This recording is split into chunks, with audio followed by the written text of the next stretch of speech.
And welcome to Let Them Talk. I'm your host, Paul DiRienzo, and we're going to have a great show in store for you. Julia Justo is joining us, and thank you for Julia for coming by and being on the show. Really look Thank forward. you for inviting me. Oh, sure. No, Julia's a great artist, a political artist. I don't know if she identifies herself that way, but the stuff I've seen she does, you've done recently, anyway, has been very politically charged, and I love that. Thank you. And, because that's the thing with artists, right? Some are political and some are not. Exactly. Right now there is a big movement because of what is going on in this country. And yes, I've been doing and focusing on issues of social justice for the last 2 years. It coincides with the new presidency. Oh, right. This administration is not right. Something that happened by itself. Yeah, right. Oh, I see. Good. Very interesting. So tell us a little bit, just to explain about yourself. Where are you from originally? I'm from Argentina. My family is Italian. And I used to live in Italy too, in Rome. And I came to New York 20 years ago to study English for 2 months. And I stayed 20 years. That's how much I like it. Right. You like New York. It was exciting, right? Yes. Although I love Buenos Aires, which reminded me of New York. Yes, it's a very European city too. Yes. It's Absolutely. a huge city. Right. So we met at TBG Gallery, Teresa Burns Gallery. Yes. And Teresa has been on the show, and she's has done very exciting things, and makes her gallery available for very progressive artists and progressive movements. Just the other day, I was at something at her gallery. She had the Uhuru movement, and talking about, Uhuru is the African word for freedom, and we were talking about justice and reparations and all these very interesting subjects. It was a fascinating event, typically Teresa. And so we met there, and I saw your work there, and you participated in events and meetings we had there, political art meetings. So what I don't know where to start, but maybe we could start by, how did you decide you were an artist? When did you become an artist? Is there a point, or were you born an artist? Yeah, well, actually, I never made the decision to become an artist. I was always doing art, painting, and drawing since I remember. So when I was 18 and I finished high school, it came to me natural that I thought I had to go to School of Fine Arts, and that's what I did. And then I never stopped doing art. People usually they do art when they are children and then they stop. I just never stop. That's good. We're glad. We're happy for that. Right. And so was there? Have you always done art? We're going to show some of your work in a moment. Did you have a different style? Did you change styles? Have you ever worked in photos and collage, or is that a new thing? Yes, I was trained as a painter, and then over the years I changed because of we have new technology. So now I use a lot of Photoshop. So instead of painting with the brushes and paint, I paint with Photoshop. And sometimes I feel better about that because I feel like I'm not making too much garbage, and that is better for the environment. I see. Right. You're not using chemicals and oil paints and all those things, right? Right, and I don't have to breathe those fumes. Right. Pretty strong stuff, right? Yes, although I always love the smell of an art studio. I didn't think it might not be good for you, but I always love that smell. So great. So why don't we start to look at some of your material that you brought with you? I'm so excited. Yes. So excited to look at it. Well, here, for instance, this is a vintage picture. I use a lot of vintage pictures to show we are still struggling with the same issues of discrimination as many years ago, 50 years ago, 100 years ago. This picture is from 1936, and she was protesting against fascism. And I thought, well, wow, 36, and what is today, 2019? Yes. That's 80 years or something, right? Oh, my God. Exactly, and obviously we couldn't solve these kind of issues before, so that's why we are protesting against the same problems. Today we protest against white supremacy and equal rights. So it's pretty much the same thing. I thought I wanted to show the connection with the past. So what you've done is and maybe we can hear. Let me, if you hold it up, maybe we can hold it and show it more to the camera like this. I just want to put your side this way. Sometimes there we go. And so tell me, what did you do to this that changed it a little bit? You changed this, didn't Well, you? I used Photoshop to conceal the faces of the audience and the police officers, and I tried to honor these women that have the courage to fight for the civil rights. And I also use thread. Those red lines are thread because that way I can't make just thousands of prints that are all the same. In this case, every print is different, is unique, because I do this collage. I see. Very good. Very good. All right. And so you added a thread, and it's a collage. And why did you remove their faces? Because to me, they were not the people that I wanted to show. But to me, she was the important person in this picture, and I wanted to honor her. So that was the main reason. Very good. And when did you make this? This I made it last year. And did you show this at the gallery at TV? Yes, I've been showing this piece at different galleries here in Manhattan. Right here, and so I'll take it and put it in this direction. You can, as you hand me things, we can show them. So tell me a little bit. But how do you show? You said that you have a new gallery. Yes, that's part of my artistic practice that is focused on issues of social justice. So I saw this situation in New York that the rents went so high that it was very hard for especially small galleries to stay in the business. So many of them had to close their doors, and so I decided, since I had this almost empty space in my living room, I don't have so much furniture, I decided to put some lights in the ceiling and make it like a gallery. So I invite artists to do like a collaboration. So we organize exhibitions and we do the promotion ourselves. And it's working great so far. All right, great. Good. Yes. All right, wonderful, wonderful. And so what a great idea. So that is a problem with getting art shown, because it's finding a space now. There was a time when there were many galleries, but there aren't any truly poor neighborhoods. There's no neighborhoods that aren't under gentrification pressure in New York anymore, right? Yes. So that's making it more, and artists is, as much as people want to think otherwise, being an artist is not a big money making thing. No, the problem is that there is a 1% of artists that are doing well, and the rest is very hard for them to find places to show their artwork. But that's why there are also non-traditional spaces, thank God, that we can still use. All right, that's good. Great, great. Yes. So let's take a look. You have another one. I'm so interested. We can't wait to show folks some of your stuff. Well, this is a vintage picture from the 60s. Right, and it shows a protester, right, being led away. Let me see. I have to take a closer look myself. There's another one. You have the protester being taken away, right? Yes, she was Ruth Nelson Tinsley, and she was an activist from the 60s. At that moment, she finished buying something from a store, and she was just waiting for her husband outside the store.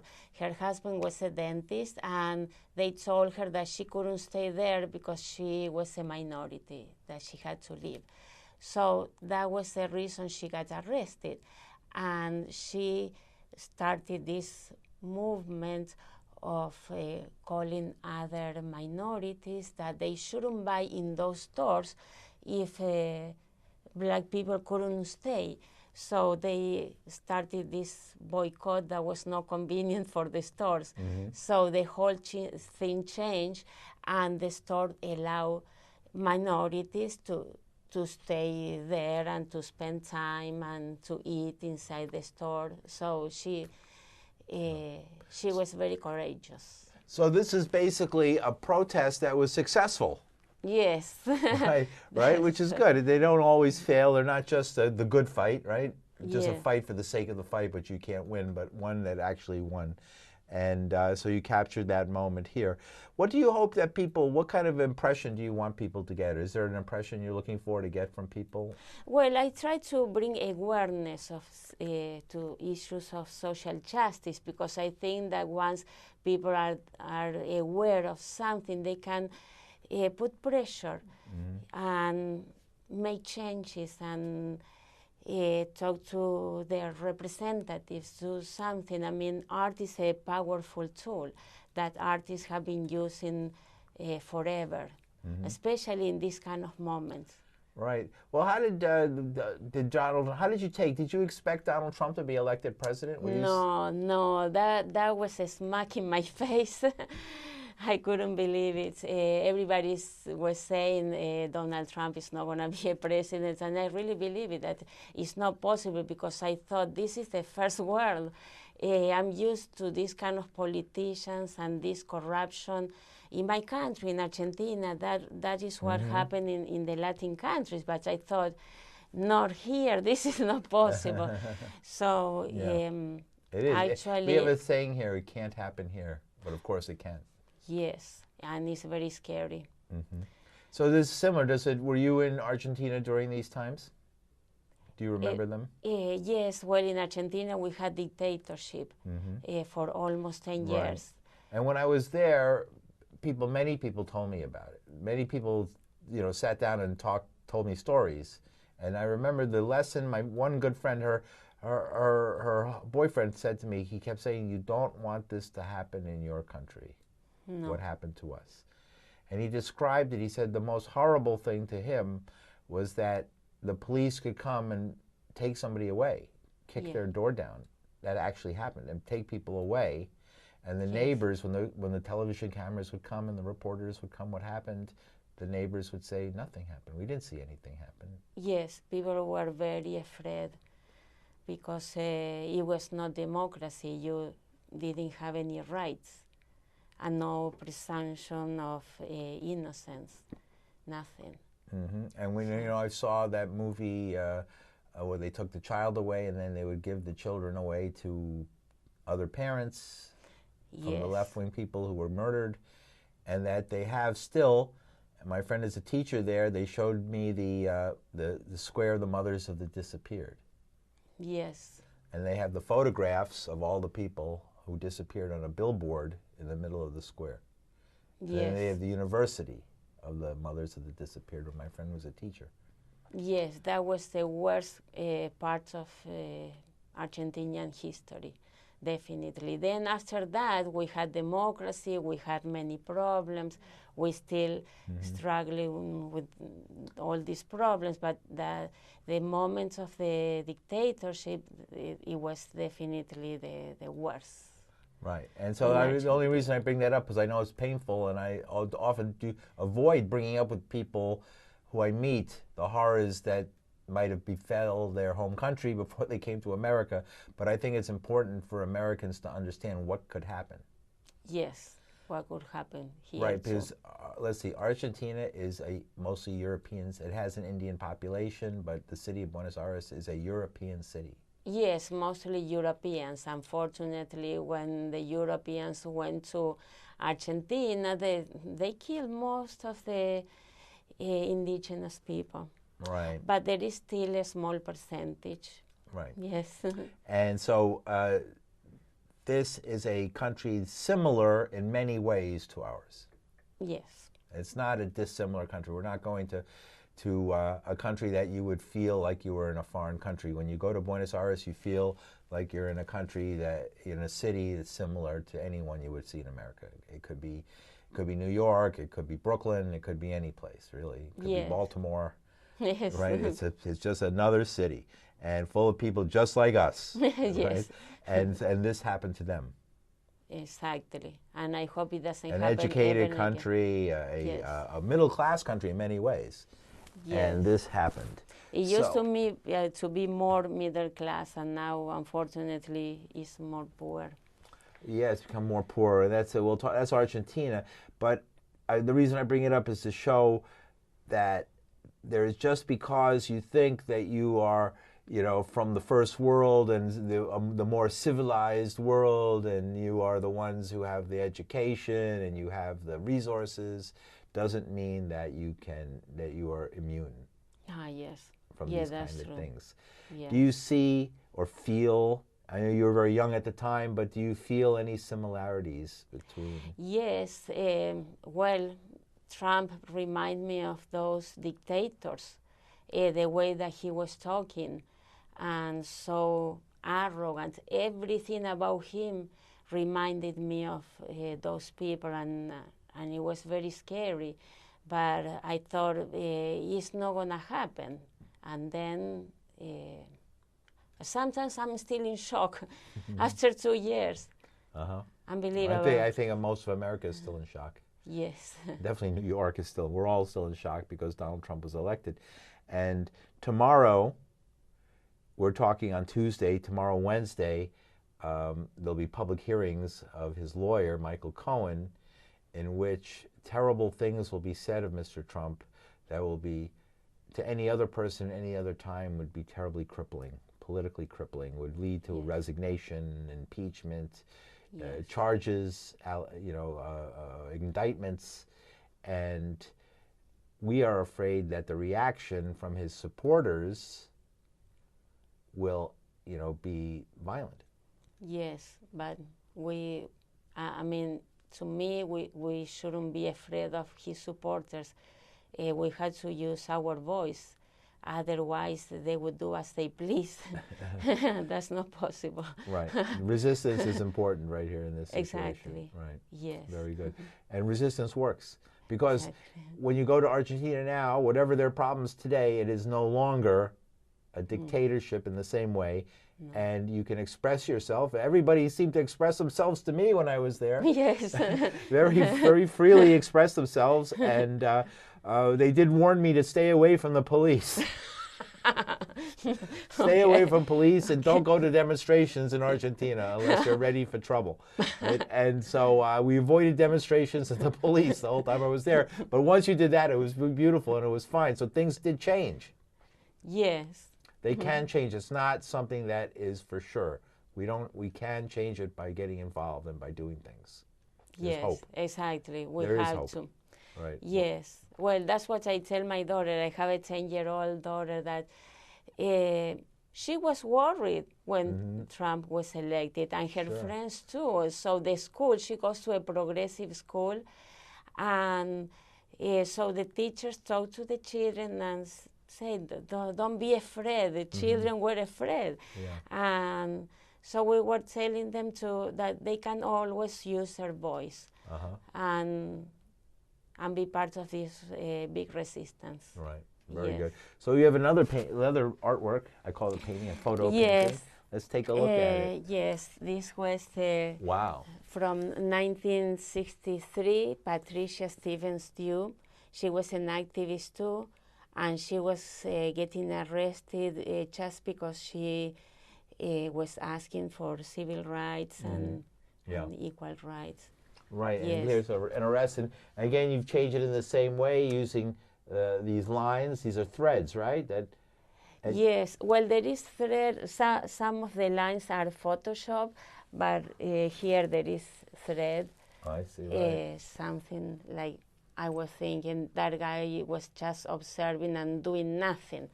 While we were talking about how important it is to do something nowadays. And here's an example of someone who's doing nothing.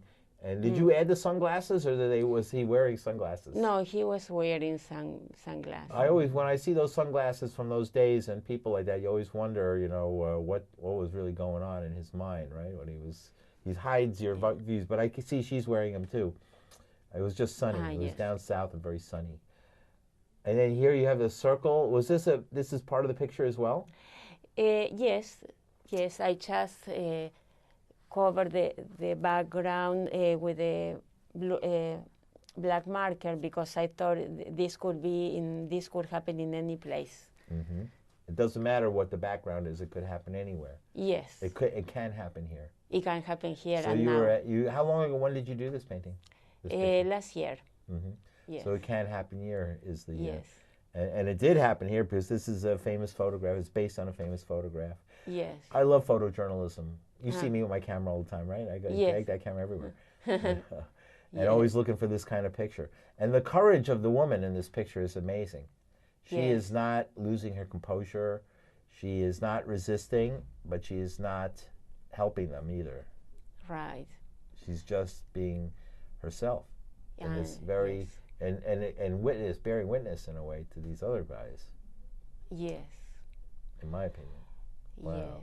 Yes. She was very courageous. I mean, nobody was helping her. Mm-hmm. Right. Yeah, Maybe turn so. it to this camera here so people can see it better, and you can see what we were talking about.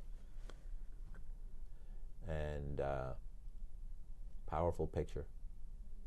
Yes. So what are you working on next? Are you working on anything now? And now I'm working on another project, not using Let me vintage straighten this up. pictures. You can straighten this, make it straight. Ah, Right, so people, there we go. There it is. See, everything's backwards when you're looking at it. We're looking at ourselves on the monitor, obviously, right. and everything is backwards. But there we go. We got it. There it is, straight. And Yeah. folks can see it. It's amazing with Photoshop how much you can change the pictures. I mean, it's unbelievable. Once you learn Photoshop, you can do whatever you want. Mm-hmm. Do you get resistance to doing political art, Julia Justo? Do people no. say, "Oh, an artist shouldn't do political art. You should just be aesthetic and all these kind of things"? Yes. There are people that told me, but as an artist, you have to do what you believe and what you feel. That's one of the most important things. You have to be yourself. So when they tell me something like that, I mean, I don't get offended, but I don't follow. I just keep doing what I believe. It's funny that people do say that. I didn't think you would say that. Yes, they had. So that surprised me. But I'm sorry to hear that. Yes. And so, but you do it anyway. You keep to it. Exactly. Do you feel that because you do political art, it limits your ability to get in certain galleries or to get certain shows and things like that? Yes, but I don't care about that either. What I do is I apply for grants. The Department of Cultural Affairs just gave me a grant for an exhibition, and I just keep applying to galleries like Teresa Bernes. Teresa, oh yeah, TGB, right, which is 619 East 9th Street, right? I think that's it. It's on East 9th Street between Avenue B and Avenue C. And we encourage everybody to go down and visit Teresa's gallery on East 9th Street in the East Village, in the Lower East Side, I like to still call it, but on between Avenue B and Avenue C, on the south side of the street in the middle, and you can't miss it. It's got the wheelchair ramp to get in, and you can. And there's always something interesting going on at Teresa's gallery. It's a great thing, and Teresa's great. Very interesting. Brought us together. That's why we're here. Yes. Right. Very good. And it's important that we have these kind of spaces that are different from the commercial galleries in Chelsea. These beautiful galleries that they don't show political work. No. No. They don't. Why are they afraid of political work? Well, because it's not so commercial. It doesn't sell much. So right. far. So far, it might change. That might change. It may, yes, I hope so. Yeah. But meanwhile, we keep asking for grants so that we can support our art practice. Good. So, what, Julia Justo? We got the last few minutes. What do you? What's the future hold? What are you working on next? Well, now I'm working on a different project. I'm working on altars. Because that's something that reminds me of Argentina. Altars, you said? Altars, like yes. Catholic altars, like the Catholic Church, like an altar, yeah. Exactly. This one, this is an altar. And you have another one. I didn't even know you had another one for us to see. Oh, great. Here, let me turn it. I'll hold it for you. There you go. And then lift it up. We can lift it up above the logo of the show. Whoop, Yes, there we go. Boom, got it. yes. This is because I There we read go. a study. It was Right. an article about a study that they interviewed almost 7,000 transgender and gender non-conforming people, and they found out that it's very common that major hospitals and doctors deny medical care to transgender people. Really? I had no idea. So, yes, I didn't know either.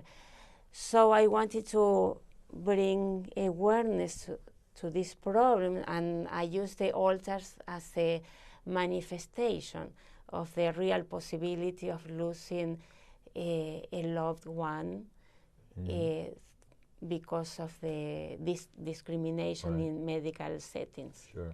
Wow. Okay. Yes. And how does that show this in your way? What I can see, it's hard for me to see from here. Maybe point to, maybe we'll pull it back a little bit. I can look at it better. So I see this sort of like some medical instruments to the left here. Well, I was thinking about how we used to make altars in Argentina, and we have candles and a skull. Like I was thinking the Day of the Dead in Mexico, and just like Right. Oh, doing of course, some. like the Day of the Dead or something like that. Yes, and these kind of flowers also that they are very common for in the Latin altars. Great. And So great. So a minute to go. Julia, tell us how can people learn more about your work? well, I have a website where I always What's your web? upload is juliajusto.com. That's easy. Julia Justo, JuliaJusto.com. JuliaJusto.com. And you can see this work and see more work and talk to Julia and contact her if you're interested. All right, great. And do you have any showings or anything like that coming up? Right now I'm showing in Pollack Gallery in Monmouth University, New Jersey. Is this exhibition Beyond Me Too? Is also a political exhibition. Beyond Me Too. What's that about? Well, we didn't. Just as we're coming to an end, you say something more interesting. What is the Me Yes. Too? We only got 10 seconds. What is it? Well, this exhibition is, obviously about this movement and women's rights, but it's not just that. It's anything related to. Thank you very much, Julia. Very good. Thank you. That's it.